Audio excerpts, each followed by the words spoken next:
Kas sa märkad enda puhul neid kohti, kus sa püüad ennast süüdistada, häbistada või hirmutada midagi muutma?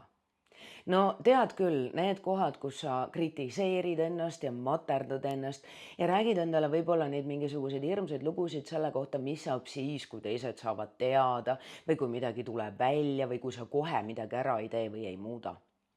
Kuidas selline sisemine tegevus mõjutab sinu vitaalsust? Kas see tegelikult paneb sind tahtma midagi muuta, liikuda parema, kergema, helgema homse suunas?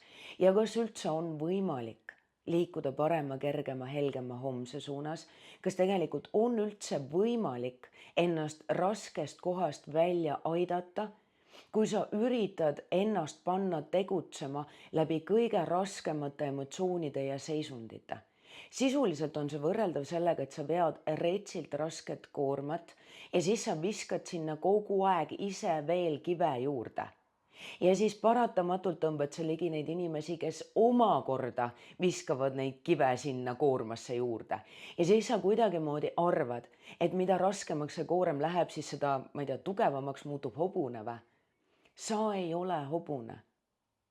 Sa saad selle koorma maha jätta ja täna väga paljuski suur osa sellest koormast seisneb sinu sisekõnes.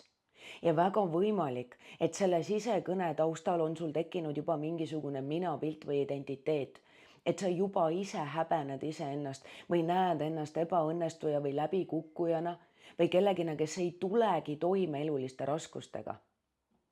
Nüüd, kui sa tahad midagi muuta, siis sina pead olema see, kes ei viska enam sellesse koormasse kive juurde, kes ei süüdista ega häbista ega hirmuta ennast arenema, see ei ole võimalik, sul ei ole võimalik liikuda kergemasse kohta, kui sa kogu aeg viskad endale raskust peale.